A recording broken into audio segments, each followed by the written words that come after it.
प्रणाम, मेरा नाम अर्जुन मिश्र है। आप देख रहे हैं लर्न गीता विद अर्जुन।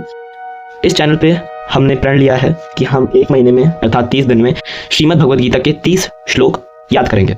आज हम लोग पहला श्लोक द्वितीय अध्याय का पढ़ेंगे और अर्थ भी समझेंगे।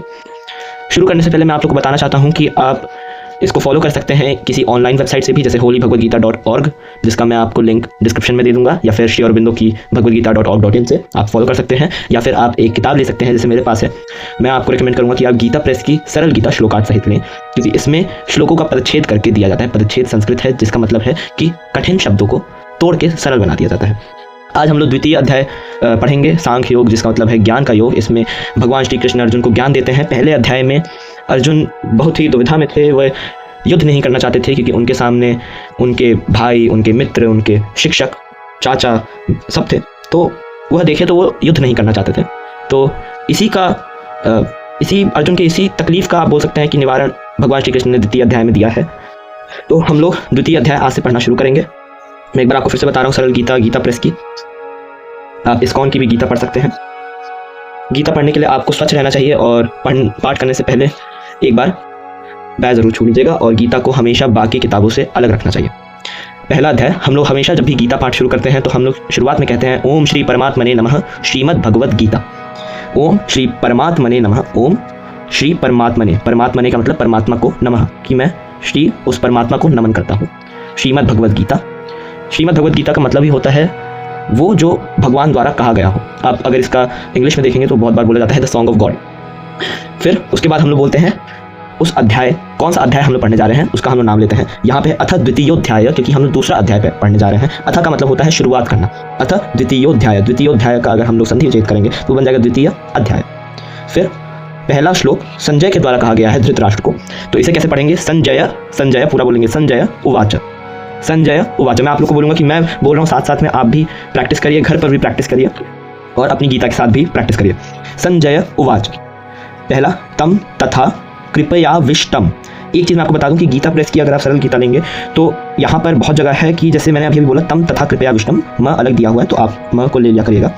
तम तथा कृपया विष्टम, तम मेरे साथ बोलिए, तम तथा कृपया विष्टम, तम तथा कृपया विष्टम।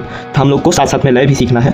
तम तथा कृपया विष्टम, फिर यहाँ पे तोड़ देना है, आपको हल्का सा पॉज लेना है। फिर आपको यहाँ पे देखिए, जब हम लोग कृपया विष्टम बोल रहे हैं तो जो म है वो आखिर में आधा म है, हलंत है।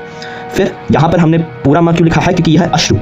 तो तम तथा कृपया विष्टम, फिर यहाँ पे म हमने यहाँ पे लिया, यहाँ पे क्या बच गया? अ बच गया। कृपया विष्टम अश्रु पूर्णा कुलेक्षणम, अश्रु पूर्णा कुलेक्षणम, अश्रु पूर्णा कुलेक्षणम।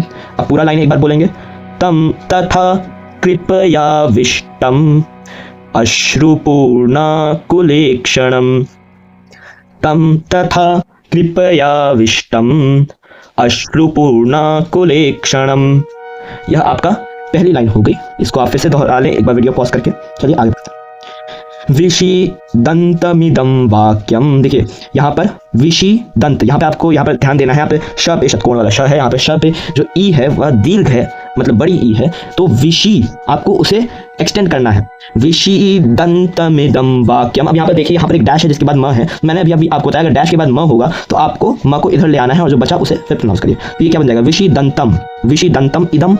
तो विषि दंतम का अभी मैं आपको अर्थ बताऊंगा, अभी मैं आपको वर्ड बाय वर्ड भी अर्थ बताऊंगा और पूर्ण अर्थ भी बताऊंगा। विषि दंतम इदम, इदम का मतलब मैं आपको बता दे रहा हूँ क्योंकि संस्कृत में बहुत बार बोला जाता है। इदम का मतलब होता है अब, तो विषि दंतम इदम, म इधर आ गया, विषि दंतम इदम। फिर वाक्यम, यहाँ पर फिर डैश के बाद म है तो म को इधर ले आएंगे, वाक्यम। तो ये क्या बन जाएगा? म को इधर लाना है, विषि दंतमिदम वाक्यम। फिर यहाँ पर आपको पॉज लेना है। यहाँ पर आपने म को इधर लाया, फिर यहाँ पर बच गया उ। अब आपको यहाँ पे वाक्यम का तो मतलब पता ही है, वाक्य, सेंटेंस। तो विषि दंतमिदम वाक्यम। अब यहाँ से आपने म हटा दिया तो यहाँ पे क्या बचा? उ की मात्रा बची, छोटा उ है, तो आपको यहाँ पे बोलना है उवाच मधुसूदन।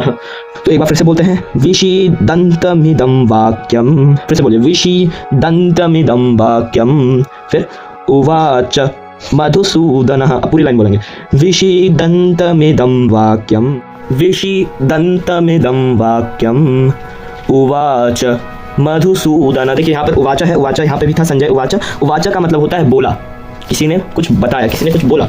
मधुसूदन, देखिए सूदन का मतलब होता है, संस्कृत में सूदन का मतलब होता है मारने वाला, जिसने किसी को मारा हो। तो मधु एक राक्षस, तो मधुसूदन, मधु राक्षस को किसने मारा? सूदन का मतलब मारने वाला, तो मधु राक्षस को किसने मारा? भगवान श्री कृष्ण ने। तो यहाँ पर जब भी हमने मधुसूदन बोला तो हम लोग भगवान श्री कृष्ण की बात कर रहे हैं। तो यहाँ पर अब पूरा एक बार श्लोक, अब एक बार पहली लाइन पढ़ लीजिए।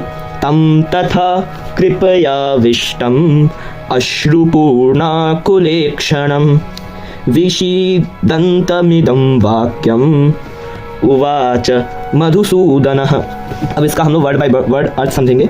तम तथा कृपयाविष्टम्, पहले इतने का, इसको पहला खंड बोलते हैं। जब हम लोग पॉज लेते हैं तो उसको खंड बोलते हैं। तो हर एक श्लोक को 4 खंडों में बांटा जाता है। तो पहले खंड का अर्थ समझते हैं। तम तथा कृपयाविष्टम्, तो तब तम तथा का मतलब तब, कृपयाविष्टम्, कृपया हम लोग जानते हैं क्या होता है। कृपया जैसे आपके अंदर एक काइंडनेस का भाव आ गया है, कंपैशन का भाव आ गया, कृपयाविष्टम्, आविष्टम का मतलब आ जाना। तो तब उसके अंदर, अर्जुन के अंदर, यहाँ पर अर्जुन के अंदर कृपयाविष्टम् मतलब कृपया का भाव आ जाना। अश्रुपूर्णा कुलेक्षणम, अश्रुपूर्णा का मतलब हुआ कि आंसुओं से भरी हुई उनके नेत्र थी, और वह कुलेक्षण का मतलब वो कुछ समझ नहीं पा रहे थे। तो उनके मन में पूरा मोह छा गया था कि यह तो मेरे भाई हैं, यह तो मेरे मित्र हैं, यह तो मेरे सब आचार्य हैं, मैं इनको कैसे मारूं। फिर विषीदंतम इदम, यही है कुलेक्षणम, अश्रुपूर्णा कुलेक्षणम, कि उनकी जो आंखें हैं वो आंसुओं से भर गई थी। फिर विषीदंतम इदम, विषीदंतम का मतलब है कि वह एकदम दुविधा में पड़ गए थे। तो पहला था अर्जुन विषाद योग, उसी के बारे में अभी भी बात हो रही है। तो विषीदंतम इदम वाक्यम, तो विषीदंतम इदम, तो वो पूरे दुविधा में पड़ गए थे कि मैं कैसे मारूं, मैं कैसे युद्ध करूं, मैं शत्रु हूं, मैं कैसे मारूं। वाक्यम हम जानते हैं सेंटेंस या फिर वचन। उवाच बोला गया मधुसूदन द्वारा। तो इसका पूर्ण अर्थ अभी हम लोग इसको नहीं देखेंगे। इसका पूर्ण अर्थ आया तब कृपया के भाव से भरे हुए, आंसुओं से पूर्ण आंखों वाले, दुविधा में पड़े हुए अर्जुन से मधुसूदन मतलब भगवान श्री कृष्ण ने यह वाक्य कहे। अब अर्थ पढ़ लीजिए। संजय बोले, उस प्रकार करुणा से व्याप्त और आंसुओं से पूर्ण तथा व्याकुल नेत्रों वाले शोक युक्त उस अर्जुन के प्रति भगवान मधुसूदन ने यह वचन कहा। तो मित्रों, आज का पहला श्लोक श्रीमद् भगवद गीता का हमने सीखा।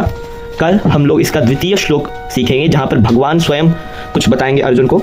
इसको एक बार और हम लोग बोल लेते हैं, मेरे साथ बोलिए। तम तथा कृपयाविष्टम् अश्रुपूर्णाकुलेक्षणम् विषीदन्तमिदं वाक्यम् उवाच मधुसूदनः। दोस्तों, इसी के साथ आज की वीडियो हम यहीं पर अंत करते हैं। मैं आपको एक बार फिर से रेकमेंड करता हूँ गीता प्रेस की सरल गीता, इसको आप जाकर खरीद सकते हैं। जय सिया राम। अगले वीडियो में मिलते हैं। जय श्री कृष्ण।